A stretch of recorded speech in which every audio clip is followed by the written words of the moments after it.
Assalamu alaikum and welcome to the next episode of our show.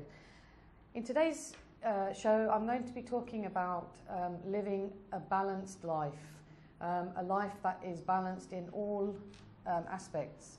So we'll be looking at all of the different kinds of things that we need to be doing in our life and how we keep a balance. And we know that Islam teaches us that we should be living and doing everything that we do within balance and within moderation. And really this is just some reflections and thoughts of mine on how best we can do that, and obviously it's a reminder for myself as well.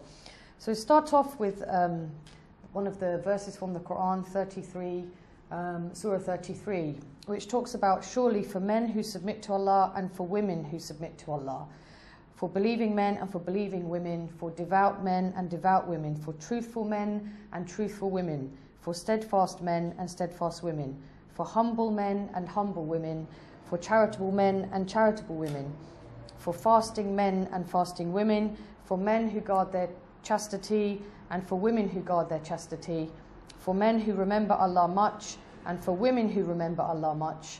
For all of them Allah has prepared forgiveness and a mighty reward.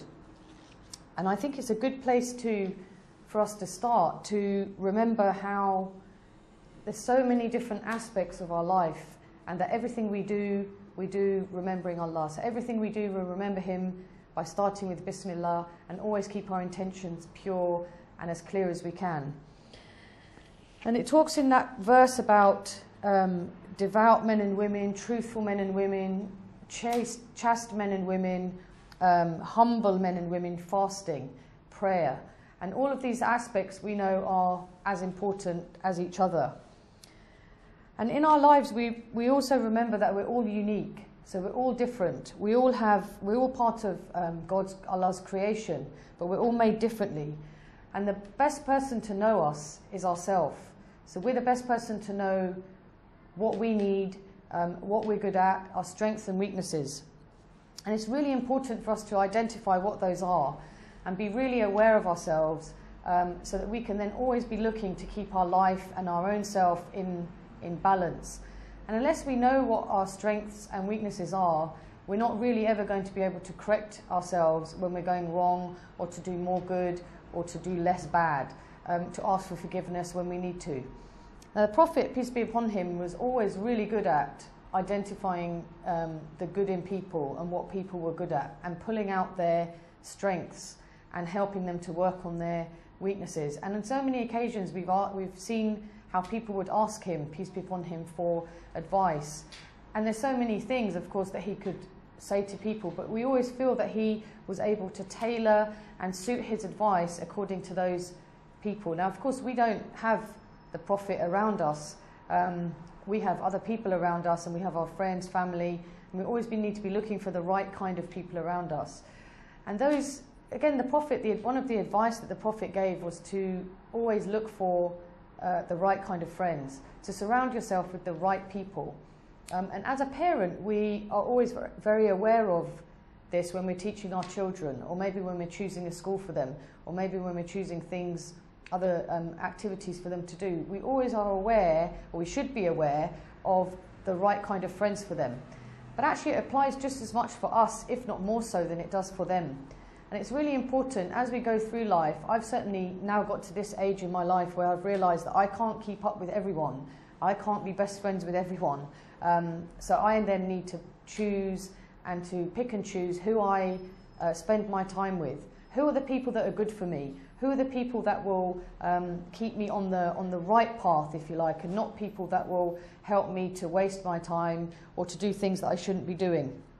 And I think as life changes, as we get older, we have to be able to adapt and change our ways of doing things and look at what our strengths and weaknesses are as we get older, and things will change, will grow. Supposedly we get wiser, let's hope that we do, and to really be looking always at what we're good at, what we're not good at, to re-look at so many things in our life and keep everything in balance.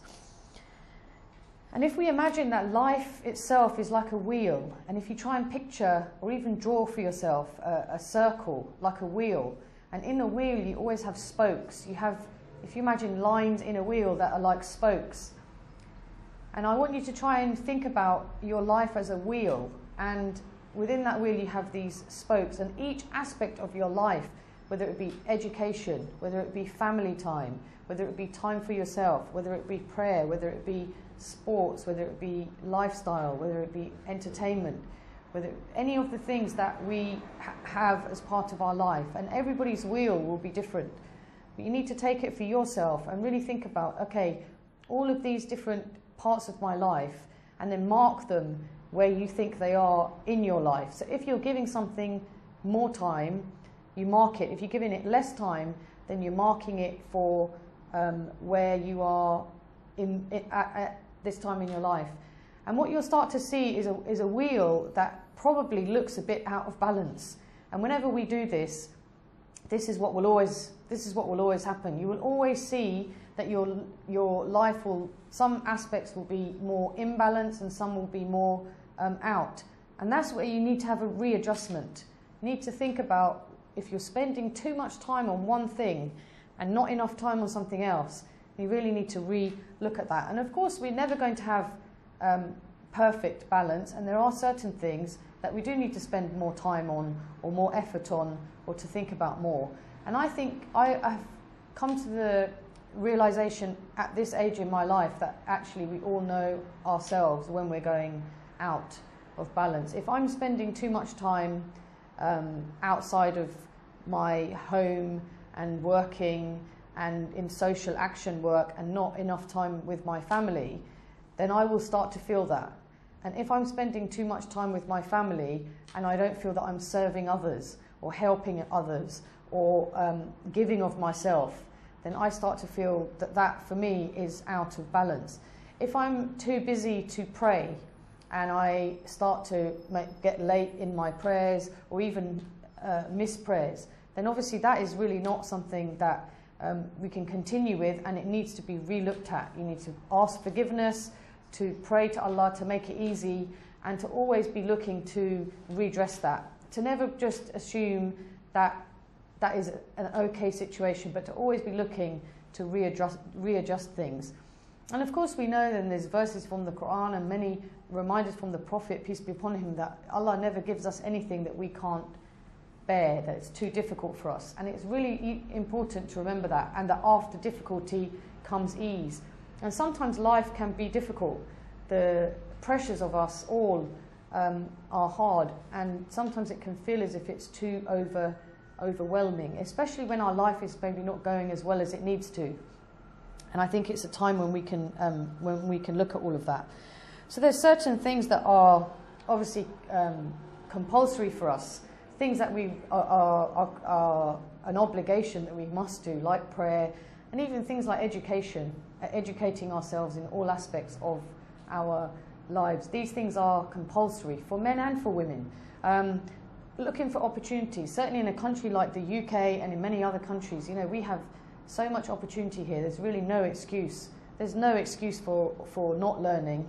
There's no excuse for not working if that's what you want to do. There's no excuse for not getting a good education. In a country like this, we have every opportunity available to us.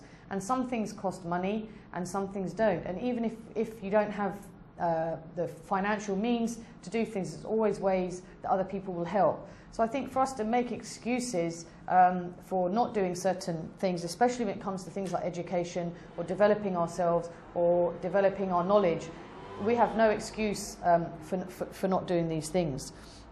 And for me, things like dawah and community work and social action are very much a part of my life. Since becoming a Muslim 18 years ago, I've always been involved in some kind of work in my community, working with other Muslims, but also working with people who aren't Muslim, helping them to understand what Islam is about, helping to redress the balance of maybe some of the misconceptions and misunderstandings. So for me, that is a major part of my life. I'm the only one in my family who does this work, and sometimes I think they think I'm crazy. But actually for me, it is very much part of me. It's part of my development. It's obviously part of me giving back something to the world. And obviously I believe that it's part of my worship. So when I'm doing this work, I always must be conscious of why I'm doing it and keep my intentions pure, and always be reminding myself that I'm not doing it for anybody else. I'm not doing it for my own ego. I'm not doing it certainly for fame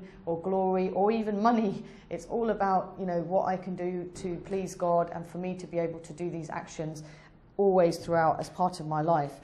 And as women, I think our priorities will change, especially if we get married and then we have children. So again, that's a time of life where you need to relook at things, and chances are a lot of your energy and time will be spent with your children.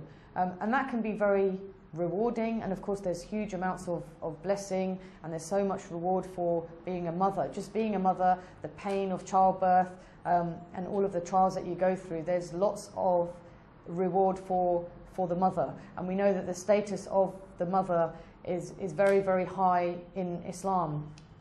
But it also means that with that comes a lot of work that needs to be done, and a lot of things will change in your life.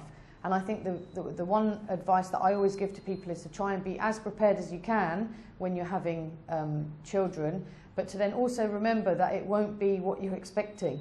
So when you do start to have children, whether it's your first baby or whether you have more children after that, you know, your life will be changed forever. And that isn't a bad thing, but it is something that you just need to be aware of. And at that time, and especially as you go through life, and for women who then go into having the children become teenagers, and then of course they leave home and start their own life in their own home, these times can be very, very testing for women, and can actually make women feel that maybe they don't know what their role is anymore, or they're not needed anymore.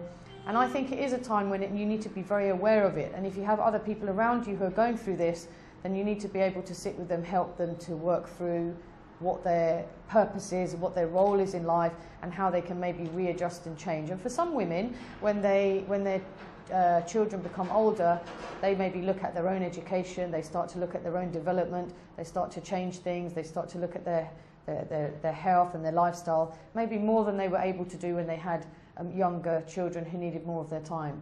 So I think that's at a good time when you can readjust and look at things. In the UK, we have a saying that says life begins at 40.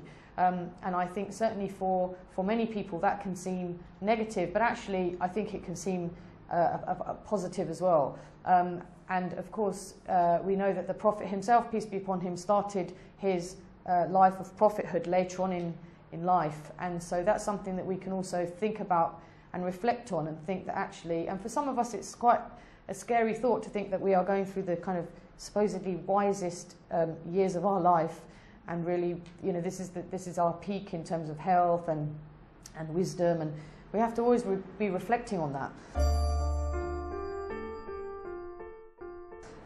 In the Quran, in Surah 9, it mentions that the believers, men and women, are helpers, supporters, friends, protectors of one another, enjoining what is good and forbidding all that is evil. They offer prayers and give charity, obey Allah and His Messenger, and Allah will bestow mercy on them. Surely Allah is Almighty and All-Wise. So this is Surah 9, and it's always good to remember these things, to remember that we are here for a reason, we have a purpose, and always to reflect on that, to remind ourselves and to be aware of it in everything that we do. Remembering that everything we do, Allah knows about. Remembering that He's closer to us than anything else, and that He knows everything, the good, the bad, and sometimes the ugly of all of the things that we all do. And that's why it's important that we remind ourselves when we're maybe steering into doing things that we perhaps shouldn't be doing, or when we know that we're doing something wrong, or when we're not making enough effort for Him. And of course we have the best of examples in the Prophet, peace be upon him, and the best of examples being somebody who was able to balance all of the things in his life, and to be there for people, and to be there for everyone. I think the other thing for us to remind ourselves is that, you know, sometimes things don't always go according to what we thought they would, and maybe this might be financial. For example, people may be struggling financially, and sometimes financial pressures can cause a lot of strain in a home, in a marriage, and can put a lot of pressure on people, both men and women, in different ways. And I think sometimes we have to remind ourselves that having money and being financially stable is good, is a very positive thing. But sometimes if things aren't maybe going that way and we're struggling in some way, let's just remind ourselves that with every difficulty comes ease, and that if you're going through a difficult period in your life and it is related to finances, and of course now, certainly in the UK, many people are struggling with this from all backgrounds, to make life work for them within the financial means that they have. And sometimes we can look at others and think about, well, how come they're okay? Why have they got more than me? And it's always just about reminding ourselves, this is your life. Do what you can, earn the money in a good, halal, honest way, but always be not comparing yourself with others, but looking at what you have. And in fact, the Prophet himself, peace be upon him, said, never compare yourself with people who have more, is look at people who have less. And I think it's a really good reminder that, often we may be very tempted to look at others and think, why is it okay for them and it's not okay for me? There's another surah in the Quran here that says, let the rich man spend according to his means, and the man whose resources are restricted, let him spend according to what Allah has given him. Allah puts no burden on any person beyond what he has given him, and Allah will grant him hardship, ease after hardship. This is always a verse that I try and remember when things are perhaps not going as well as I'd like them to in my life, in whatever aspect of my life. We must always keep our life in balance, as I've said earlier, and not be in excess in anything. There's examples and many stories where people would come to the Prophet, peace be upon him, and ask or tell him about somebody else. Maybe it's a wife who comes and complains that her husband is not paying enough attention to her because he's up all night praying, he fasts on most days. And there's many, many examples of these stories, too many for me to mention all of them here, but just the general principle about how people would come to him and ask him, is it really okay for this person to be praying all the time or fasting all the time? And actually the Prophet's advice was always that no, that person should not be doing that. And even the Prophet himself, the messenger of God, even he did not do that. For us in Islam, it's not about excesses. So we don't believe in taking ourselves away and living in a kind of spiritual bubble, for example, for all of our life, and not dealing with the affairs of family and life outside. This, for me, is almost the easy option. The difficulty is when you go through your life and have to take the challenges and the ups and the downs and the good and the bad and the happy and the sad. And these are the times when we know that we're being tested, and we also know that we're being rewarded. And Allah is watching us, and how do we deal with difficulty, and how do we approach our life when things are not going according to plan and not going in the way that we want them to go. So just really a bit about time management, and we call it time management. And nowadays in some of these, in countries like the UK and America and others, we have, it's very much a professional focus on time management, managing your time. And there's experts, and there's hundreds of books, and there's seminars, and there's online resources that we can all use to help us manage our time. And I think it's important to look at your day, look at your life, look at your weeks, your months, and really plan. Don't just expect things to happen by themselves.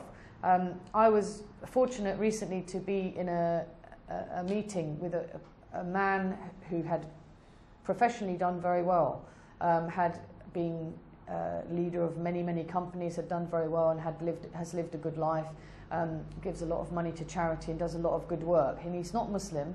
I can't remember his name. But anyway, one of the things that he really made me realize was when he said that not 6 months would go by without him in his professional work attending some kind of leadership course or professional development course or personal development course. And he was always reading and developing himself. And he really reminded me that, to get anything, and in his case it was the professional side, but in other in our case maybe it's our life or our lifestyle. But these things don't come by themselves. People don't write all of these books and give us all of this advice for nothing. I think the advantage we have is that we have the example of the Prophet, peace be upon him, who really would have been, I think, the master at managing his time. He was able to maneuver his way through his life of, leading an army, as well as running a family, as well as dealing with people's problems, as well as working with men and women, young and old. And sometimes I am literally amazed when you actually read the stories of his life and how he managed to do all of that, where people, rarely said anything bad about him, and he was obviously able to give time to everyone. And to all of his affairs, and of course he did everything with excellence wherever he could. And these are examples for us. And it's difficult for us to live up to all of this, but I think we need to be looking at our wheel in the way that I mentioned at the beginning, the life wheel, to look at where different aspects are working and where they're not working, and how do we readjust and how do we rebalance. And we're all different, so it's good for us to compare ourselves with others. It's good for me to listen to a man, as I mentioned earlier, who was giving me some advice about his professional and personal development and how it helped him. And it's good for me to learn from people like that. I then need to take that advice or that information or that knowledge and look at how do I then use that in my life, which is very different to his. I'm following a different way of life to him, but there's lots of things I can actually learn from him. And one of the things that I mentioned was that he made me realise that learning is ongoing. It doesn't matter where you are in your life or how successful you might be in one thing or another, but we need to be constantly learning. And the other thing that I have realised as I've got to this age is exactly that life is a journey. We're taught that in everything anyway, but we know that life is a journey, and it's about how do we make that journey the best that we can. And one of my tips for people that I use on myself is always that wherever I go, I always feel that I'm learning, or I always feel that I'm benefiting from others and taking from others. And in a way, I'm actually quite selfish in terms of I always feel that I'm taking. So if I go somewhere, if I go to a meeting, I was in an event recently and I was asked who my role model was, and I actually didn't know how to answer it. And the reason I didn't know how to answer it was because my answer was that I benefit and learn and am inspired by many people at the same time, men and women, current and past, present and hopefully future. So I just need to be the best I can be, compare myself with others, but not put myself down. Be inspired by others, but always be looking at how I can make myself better, how my life can be the best it can be, given the means that I have, given the situation I'm in, given the country that I'm living in, and how do I manage all of that and keep all of my different parts of my life's wheel in balance. So in summary, I think it's important for us to look back at the amazing example that we have from the Prophet, to look at verses from the Quran that can help us, make sure that our life is in as much balance as we can, the spiritual, the work life, the family life balance, making sure we look after our health. We only have this one life. We don't know when our life is going to end, and so we have to spend our time in this life as best as we can. And if we can try and be constantly aware of ourselves, and no one is as much aware of us as we are. We sometimes try and fool ourselves and even try and fool others. And maybe we can fool others. We can't really fool ourselves, and we certainly can't fool Allah. We can't kid ourselves into thinking that everything's okay when we know that it's not. So always be re-looking, reassessing, working on all aspects, educating ourselves in the different parts of our life, make the most of the resources that we have, use whatever is given to us. If we don't have much money, that's fine. You still have access to so much opportunity in different ways. Always be looking. If you have children, always be thinking about how you can educate them in the best way, within whatever means you have. Give them a good, rich experience in life as well. And life is there for living, and we're taught that. We know that. There's nothing wrong with living a good life, being happy, and it's encouraged. And look at the full life that the Prophet himself led, and how he was able to juggle and manage so many different aspects. And we look at his example and use him to then look at how we can make our lives as best as we can. So just keep everything in balance where possible, and always be looking at where you can improve, where you can work on your strengths, develop those more, and where you can work on your weaknesses. And each of us is different. So remember that we're all unique, and God knows everything, and He's closer to us than we are to ourselves, and He will be judging us on everything that we're doing.